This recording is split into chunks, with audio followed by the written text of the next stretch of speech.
لك ايه اكتر 10 انميات انا نفسي اشوفهم بس مستحيل ان انا اتفرج عليهم؟ لا ما تقوليليش، بصراحه مش مهتم. بانكاي.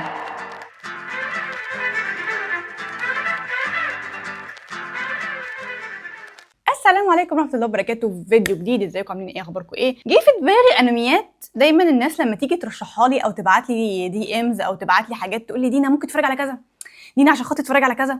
في حاجات انا ببقى بحطها في القائمه بتاعتي ان انا هتفرج عليها، وفي حاجات استحاله رغم ان انا هموت اتفرج عليها، بس استحاله لاسباب اخلاقيه واسباب كتيره جدا ان انا اتفرج على هذه الانميات.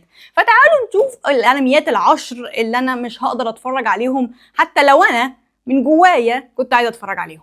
هو طبعا الانميات دي مش بالترتيب، يعني انا هقول كده اللي هيجي في بالي. اول انمي جه في بالي لما انا بتكلم عن الانميات اللي انا عايزه اتفرج عليها ولكن انا مستحيل اتفرج عليها، شينسو مان.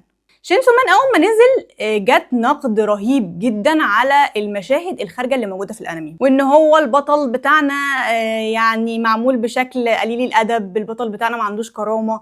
الموضوع بالنسبه لي يعني كان فيه هجوم شديد جدا على اللقطات، فانا ما كانش عندي مشكله خالص مع شينسو مان، ان انا كده كده ما بيهمنيش اي انمي فيه لقطات، عمري ما فكرت ان انا عايزه اتفرج عليه. ولكن بعد كده بدأوا يعملوا ايديتس على تيك توك، بدأوا تظهر شخصيات، بدأ مثلا الفيلم بتاع زيرا ولا ريزا اللي نزل ده، الناس كلها بتقول حلو، واخد تقييم اعلى من التقييم اللي واخده ديمون سلاير. انت متخيل يعني هم عملوا ايه في السينما عشان الفيلم يعجب الناس كده؟ ده غير الناس بتقول برضو الموسيقى فيه بتاعته حلوه جدا، وانا بحب الموسيقى. ده اللي خلاني ان انا ممكن يا لو كنت اتفرج على شينسو مان، كان نفسي ابقى زيكم واتفرج على شينسو مان. لسه مش هتفرج بصراحه، لان انا ما بحبش الانمي يبقى فيه مشاهد. هتقولي طب ما انت ممكن تكون في انمي يبقى فيه، لا، في فرق لما الانمي يبقى فيه مشاهد، وفي فرق الانمي فكرته مقززه، ان انت تقعد تتفرج على حاجه في الاول كده تتقزز. ليه؟ انا بتفرج على الانمي عشان اتبسط، انا بتفرج على الانمي عشان يعني تمام، في قتالات حلوه، في 1000 انمي في قتال حلو، في موسيقى حلوه، في 1000 انمي في موسيقى حلوه، الفيلم بتاعه حلو، ديمون سلاير معيشنا الحياه مالكش دعوه. فبصراحه انا شينسو مان لا انصح بيه، هو ما ينفعش حد يتفرج عليه من الاطفال. لو انت اخوك الصغير او ما تخلوش يتفرج على حاجه زي دي. الانمي التاني دان دا دان. بص يا سيدي الكل، دان دا دان في موقف انا وهو حصل بينا، موقف سيء جدا. ده من غير قبل ما اعرف اي حاجه، ولا اعرف بقى ان هو في لقطات، ولا اعرف في اي حاجه. انا كنت بحضر ساعتها الانميات الموسم، فلقيت انمي اسمه دان دا دان، فقلت الله، دان دا دان، دندون. عارف، كنت عايزه اعمل فكره كده، الحمد لله ربنا منعني عنها لانها فاشله جدا، دندون دان دا دان. ولكن قلت تمام، فانا بحضر وصورت وقلت لكم يا جماعه ان شاء الله انمي جديد نازل اسمه دان دا دان. وما كنتش عارفه عنه حاجه، انا مجرد قريت القصه، واحد بيخاف من العفاريت والتانيه بتخاف من الفضائيين، حاجه كده ماشي. فقلت خلاص ماشي، فجايه بقى ايه، بعمل المونتاج للفيديو، فبجيب لقطات من الانمي. بعيد عنك يطلع لي لقطه انا عملت كده، ايه القرف ده؟ المستوى المقرف بتاع الانمي ده، انا يعني شوف ما تخيلتش.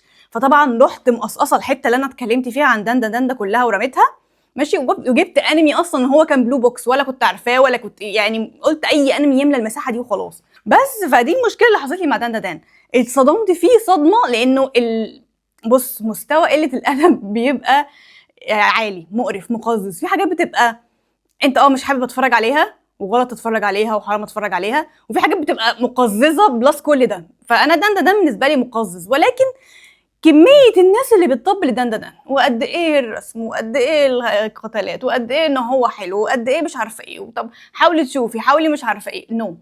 بعد كده 7 ديدلي سينز. 7 ديدلي سينز فيه شويه شخصيات انا بحبها قوي، بان اسكنور بحبه برضو، يشددني اللي هو طب يعني ايه. فلاقي ان هو في التصنيف بتاعه تصنيف اسمه اتش، يعني في لقطات خارجه. اي انمي فيه التصنيف ده انا ما بتفرجش عليه، ولا بنصح حد يتفرج عليه، وبلاش انت تتفرج عليه. انت يعني لو انت كبير انت مسؤوليه نفسك لنفسك، ولكن طفل لقيته طفل بيتفرج عليه قول له ما تتفرجش عليه، لانه في لقطات مش لطيفه. وبحبش اللقطات المهينه للبنت، يعني احيانا بيبقى اليابانيين بيعملوا الحركه القذره دي، اهانه للبنت، بيبقوا مطلعينها بشكل مهين جدا.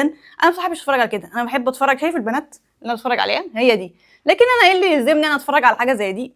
في شخصيات بحبها، في شخصيات شداني، ولكن كتير يا هلاقي 1000 شخصيه غيرهم، فشكرا يا 7 ديدلي سينس، مع السلامه. الانمي اللي بعد كده هو مش انمي، هو فيلم. الفيلم بتاع اسمه ايه، جريف اوف فاير فلايز، او بتاع الحرب وكده. بص انا ما عنديش خلق الحزن، اوكي بيبقى عندي مود حزين تمام، ولكن ما عنديش خلق اللي الوجع القلب اللي البني ادم بيعمله. الانمي طبعا اعتقد واخد جوائز من استوديو جيبلي اعتقد، بس بيتكلم عن الحرب تقريبا اللي اترمت على اليابان، القنبله اللي اترمت على اليابان.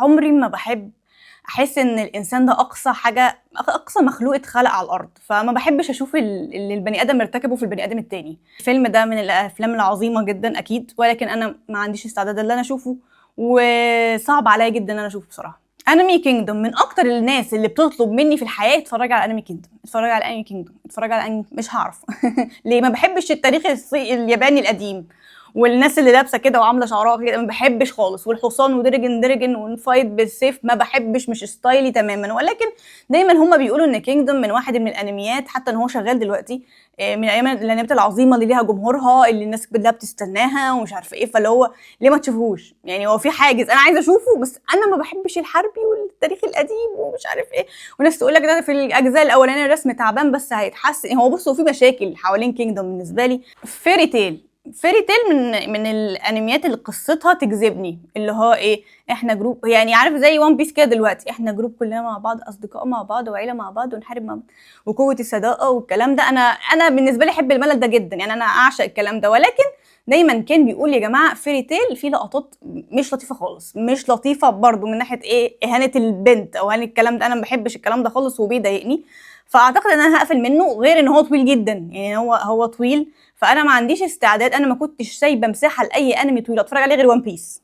بعد كده هنطول، لا انا صحتي ما بقتش تجيب، يعني هو وان بيس انا كنت واخده له جزء من صحتي كده، قلت هتفرج على وان بيس من زمان، وكده كده كنت عامله حسابي ان اتفرج عليه. ولكن لا، فيري تيل يعني حتى ان هو كان ليه في الاول صياح وجمهور وبتاع، بعدين فلا، طب على ايه بصراحه، شكرا. يعني فيري تيل برضه في كذا شخصيه، في بنت ام شعرها احمر دي ناس بتقول عليها قويه جدا، وانا بحب البنات القويه، في ولد كده شعره ازرق امور جدا انا بكرش عليه جدا وانا ما اعرفوش، فدول كانوا دايما عايزه اتفرج عليهم، عايزه اشوفهم، عايزه اعمل، ولكن دايما بيقولوا لا بلاش عشان فيهم مشاهد ولقطات. انمي قصير اسمه توموداتشي جيم، ناس كتير انا بقى احب الكلام ده بقى، انا بحب قوي لما انت تقفل على شويه صحاب وتحطهم في لعبه ونختبر بقى الصداقه، ونختبر الخيانه، ونختبر الكلام ده. الفكره عامه جامده، والبوستر مجنني، الشخصيه دي مجنناني، اللي هو مين ابو مناخير كبير ده، اللعبه ده ولا مين؟ ولكن برضو اتقال لي ان في مشاهد كتير، بلاش تتفرج عليه. مش عارفه ايه ايفنجيليون، هو اسمه حاجه نينيا ايفنجيليون مش عارفه غير اسم ايفنجيليون ده، ايفنجيليون. المهم الانمي ده من الانميات القديمه، وانا بحب جدا الانميات القديمه، وكان دايما بيتقال ان هو انمي نفسي قوي، وتطور البطل بتاعه كان ضعيف تقريبا او كده، وفي تطور شخصيه، وفي بعد نفسي سوداوي. اعشق البعد النفسي السوداوي، انا احب قوي كده، انا احب يعني احب الكلام ده. ولكن المشاكل اللي فيه رقم واحد ان هو بيتعب النفسيه، يعني ممكن نفسي بس ما يأثرش عليا، لا هو أثر على الناس لدرجة ان الناس الفانز بتوعه اتجننوا وهددوا المؤلف والمانجاكا بتوعه لما يعني ساب النهاية مفتوحة او كده، هددوه وبالقتل ومشاكل، لدرجة ان هو اضطر يعمل فيلم انمي يعبر عن الحزن اللي جواه من اللي هو قابله بالكلام ده بالقصة بتاعته.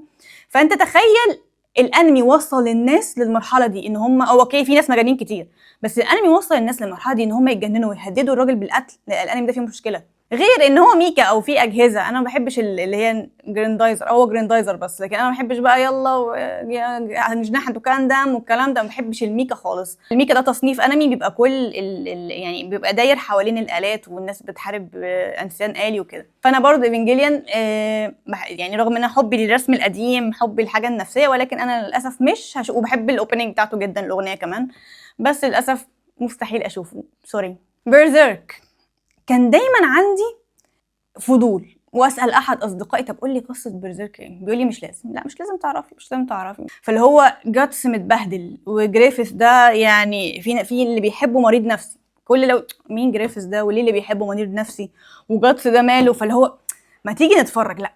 لا هذا الانمي تحذير جدا، لا حدش يتفرج عليه ومحدش يفكر يتفرج عليه، مأساوي زياده عن اللزوم، لقطات خارجه زياده عن اللزوم، قرف زياده عن اللزوم، تعب نفسي زياده عن اللزوم. طبعا لا، انا كل اللي بقول لك ده من ايه، بالقصه. لما انا بقى رحت قلت لا ده انا هسرش على جوجل عشان اعرف القصه بتاعته، لقيت ما عرفت. في بقى انمي اخير اللي هو انا مش عارفه اسمه قوي، ولكن هو دايما الواد حواليه 100 جيرل فريند، يعني هو وحواليه 100 واحده بتحبه، ماشي. هو في تصنيف من الانمي كده ان واحد كذا واحده تحبه، ولكن انت مين يا ابني انت عشان 100 واحده تحبك. هو انمي جديد انا دايما بشوفه قدامي، اللي هو بقف اتقزز، اللي هو 100 واحده تحبك. في انميات جديده اليابان بقت تعملها مقززه، اللي هو 100 واحده تحبك، او ان انت تتحول لتلاجة.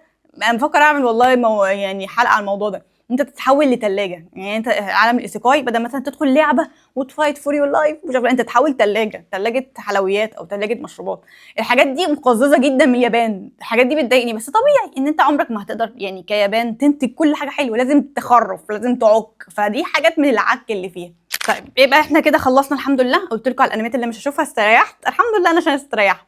بس في ناس هتقول لي دينا انت كده قلت للناس الانميات فيها مشاهد. بصوا انا اخلي مسؤوليتي تماما عن اي حد هيروح يتفرج على انمي انا قلت ما تشوفوش. انا قلت اهو، سامع انت ولا في مشكله في سمعك؟